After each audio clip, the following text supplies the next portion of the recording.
City 22 of 25 city book tour that I've been on with Kathleen Rooney, which means I'm kind of tired a little bit. Or maybe you're not. I'm wiped out. I'm great. She's awesome. And we've been, so far we've been up the West Coast. We started February 2nd.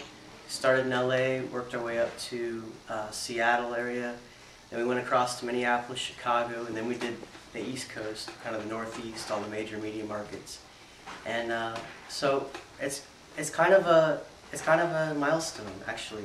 We've had a little bit of time off, and I get to read in Ann Arbor with Kathy again, and with among so many friends who've come to be really the closest thing to a literary community that I have is my friends in Ann Arbor. And then some friends from Green Hill School, where I've been spending the week. So thank you for coming. I'm very, very happy to be here. I'm going to read an excerpt from the second story in the collection. It's called A Day Meant to Do Less. For any winter out that a sea from everyone, the memory of a tobacco field in summer in Kentucky, she running, and a boy, her cousin, giving chase. It started as a game she called house. They played in the kitchen, her mother's kitchen. That's my son. And I'm about to read like a sick and dark scene too in front of my children. It's horrible, but I'm going to do it anyway. So, sorry. He's okay with it. It started as a game she called house. They played in the kitchen, her mother's kitchen, in the house on John Claremont Hollow Road. Do you want to do the reading? Okay. Oh, sorry. They played in the kitchen, her mother's kitchen, in the house on John Claremont Hollow Road, 100 feet from the tobacco field where her father sometimes worked as a day laborer. She said, "You be the mommy, I'll be the daddy." Her cousin blanched at this. His name was Roy. He said, "I'm not being no mommy." So it was agreed. He would be the daddy, she the mommy. He was 11 years old, she 9. It did not occur to her that they were too old to be playing such a child's game, because it did not occur to her that she was anything but a child, or that he was, or that there was anything but a child to be. They were in the kitchen, and she put wood in the stove and lit it, and he stoked the flames until they were burning. Her mother was somewhere. She couldn't remember where. Her mother was often enough somewhere. Her mother and her father were gone most of the time, but then so was everyone's mother and father. Roy's mother was laid up and was around all the time. His mother made him fetch her things, and more, Roy did like his 17-year-old brother Donnie. A bad seed, that Donnie Prather, her father would say, and found someplace else to be. "Put the eggs on," she said. He did like she said and cracked the imaginary eggs over the griddle. "Now the bacon," she said, and he did likewise. Her father would beat her with a switch, and probably Roy too, if he knew they were burning the wood, after all it took to keep it cut and stacked and get the pile high enough for all they would need for winter. Roy stoked the fire some more, and she got nervous and said, "Bacon's done, Roy. Eggs are starting to burn." It was getting hot in the kitchen. She was starting to panic about the wood. Roy noticed and said, "Good Lord, Franny, I'll cut you some more wood." "You won't cut it right," she said. Her father would know. Better to just leave be. She was indignant. She liked the feeling of indignant. This kind of playing house was more real, anyway, than cooking eggs or bacon on the stove. She could never remember a time her father and mother worked in the kitchen together. It was her mother, or if her mother was gone, it was her father. But they had argued plenty in the kitchen. Part of her secretly hoped Roy would haul off and knock her upside the head. It was a revolting thought that made her plenty angry, and she took not a little pleasure in the heat in her cheeks and chest, the mommy and the daddy. "I will," he said. "I know how to cut wood." "Not like my daddy," she said. He grabbed her by the wrist. "That dog won't hunt," he said. He said it good and nasty and soft, but deep-voiced like a grown man. The sound of it was weird, unsettling, like the dark could sometimes be. She laughed and tried to push him away. He held on to her wrist and she couldn't get loose. "Let me be," she said. She started slapping at him. "Roy Samuel Prather," she said, "let me be." But he wouldn't let her be. He dug his dirty fingernails into her wrist and pressed down until she screamed. Then fast as lightning he reached down with his free hand and grabbed her by the ankle.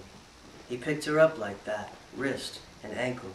When she tried to kick free, he just let her body hit the ground, hard, without letting go of her wrist and ankle. And he dragged her like that. out to the front porch and down the 4 stairs, her shoulder, her back, her arms knocking against every step. When he got her out to the yard, he swung her back, then flung her forward as hard as he could. She landed hard, rolling out as best she could, which wasn't much.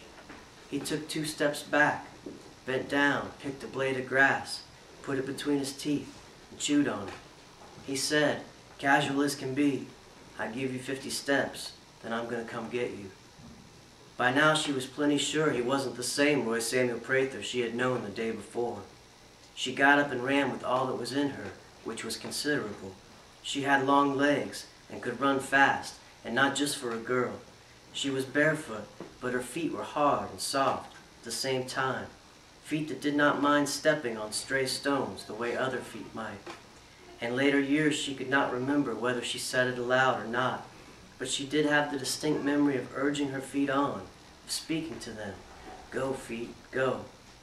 She did not count her steps, but it could well enough have been 50 before she heard Roy give an Indian war whoop, and then the sound of his bare feet moving through the grass. She thought she might lose him in the tobacco field. She did not know what he meant to do, but she had been admiring his new brown belt with its metal buckle the shape of Kentucky, and she thought if they really were going to play house, he might just whip her like a daddy would a mommy. And if he did it with that brown belt, he might forget to take off that metal buckle. And wouldn't it hurt to get beat about the buttocks and back by Kentucky? She tried to keep as low to the ground as she could and still run. She was among the rows of tobacco now. The leaves whipped her face and neck, but she did not raise her arms to protect her head because she needed them to pump. Behind her she heard Roy saying, "Run, Mommy, run." And she did not know now if they were still playing the game or if he was mocking her. But he was not gaining on her. She was running as fast as she could, and she knew she would not tire before he did. It was a good feeling, a safe feeling. She could outrun danger. She turned a corner at the place where a strip of dirt divided 1 acre from another, then plunged ahead directly into a row in the new field, 5 rows removed from where she had emerged. She could hear his feet behind her, hesitating, then choosing a row, choosing the right row, and then the chase was on again, but she had put some more distance between them. Her plan was to reach the end of the row, then double back toward the house. All that was beyond these fields was mountain, and though she was not afraid of the mountain, she was afraid of getting too far from home, of not making it back in time to cook supper, and getting whipped by her daddy.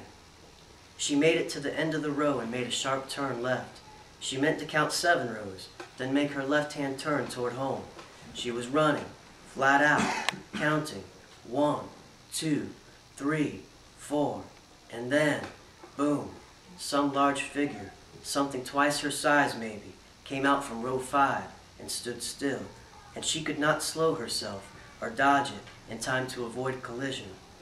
Running flat out, she hit this massive wall, hit the body of a grown man, and just before impact, the man's body jerked its weight forward, into her, and knocked her backward.